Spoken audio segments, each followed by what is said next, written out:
बुंनो हाखो बड'फा उपेन्द्रनाथ ब्रह्मनि आदर्शजों आवगायनाय दिनै जोंनि सिनायथि जोंनि थामोनथा जोंनि हारिनि रैखाथिनि थाखाय इसेबां जों दावहा नांसोबनानै 5,000नि बांसिन जोंहा मुंख्लं जाबाय बे मानसिया दिनै जोंखौ बुंनो हाबाय फरायसा आफादखौ बुंनाय माने जोंखौनो बुंनाय मानिजाथाव न'खर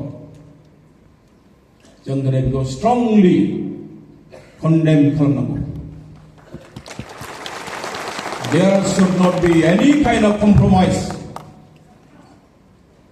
in regard to granting ST. स्पष्ट जाखानांगौ जोङो ST खौ होआ थानांगौ दाख्लै 5 डिसेम्बराव आङो मिसिं थुनलाइ आफाद मिसिं साहित्य सभा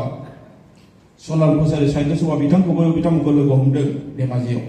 जों स्टेटमेन्ट होदों बिथांमोना आंखौ ओइदिनखालि बुंबावदों जे सार माथो नोंथांमोननिया बिटिसिनि सिटआनो होगोन होननानै बुंदों अब्ला आं बुंनो गोनां जादों जे बिथाङा पलिटिकेल डायलगबो होनो हानाय नाथाय जोंनि बेलायाव जोंनि बर' हारिनि जेसेबां आफादफोर दङ जों दिनैबो होनायाव गैया नोंथांमोना जेखौ लानानै जेबो सन्देह खालामनो नाङा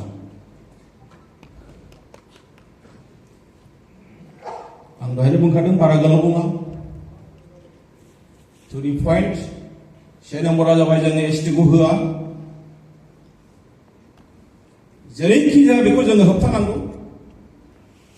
सरकारा जुदि गावसोरनि गोसो बायदि आवगायनो थाखाय जुदि बिथांमोना साखाफारा जाबायब्ला जोंबो स्पष्ट जानांगौ गोनां जायोबा जोङो आलादा रायजोनि थाखाय जोङो सोमावसारफिननो गोनां आरो बेनि थाखाय गासैबो बर' रायजो राजाया दिनैसिमबो गोसोआ दुंना दंखायो जों दिनै 50 बोसोरनि बारा जाबाय जोंनि थैया दासिमबो बिराद गुदुं जानानै दङ अनजालि जोंनि हारिनि इयुन जोलै फरायसाफ्रा दिनै जेरैबायदि खस्थ' खालामदों नंगौ जों मोनबोदों ससियेल मिडियायाव दुलाराय बर' फरायसा आफादा थिनदों UPPआ थिनदों बे मालाबाबो जानो हाया आं दहायनो बुंदों जों बायदि मानसिनि थैयानो गुदुं जानानै दङ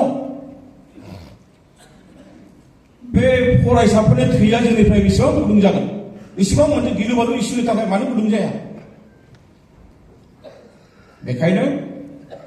जुदि बेखौ एसेम्बलियाव लामारदोंबा बिटिसिआव बेखौबो स्पष्ट दिनैनि गेजेरजों मेसेज होनांगौ आरो जों मोनबोदों जे बिटिसिनि जायनाखि स्पिकार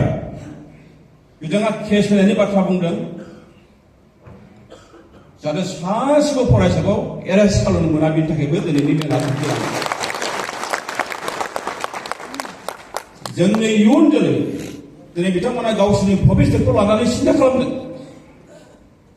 मा जाहैगोन बेखौ दिनै बिथांमोना नोजोर होदों सासे आहम मानसिया मा होननानै बुंदों जे आहमफ्रा आसलथे ST बिथांमोननि खोथायानो गैया मानोना जों दिनैनि दिनाव थाव जेसेबां कम्पानि दङ बे कम्पानियाव 90%आनो आहम मानसिफ्रा साख्रि मावनानै दङ एसे आगोलाव आफादगिरि बिथाङा बुंलांनाय बायदि चिफ जास्टिस जालांबाय सुप्रिम कर्टनि CM जाबाय सेक्रेटारि दङ बिथांमोननि गेजेराव गोबां IAS दङ IPS दङ मा गैया आहमफोरनि गेजेराव आरो बेवहाय जों आगोलाव बुंखादों सोरबा मरान मावफुंनोबो जोङो सिम्पिथि देखाया दाख्लैबावै आं जेब्लानाखि जोंहा मानिजाथाव CC2नि बिथांमोना सावरायनो थांनो गोनां सानसे सिगां आङो आदित्य काकानिखौ बुंहरदों जे फंबाय नोंथांमोना मोननैसो पइन्ट दङ बेखौ लानानै नोंथांमोनखौ सरकारा आक्रमण खालामगोन नोंथांमोना एसे थिग प्लेन खालामनानै थां मोजां मोनदों गासिबो रिपर्टखौ जों मोनदों जोङो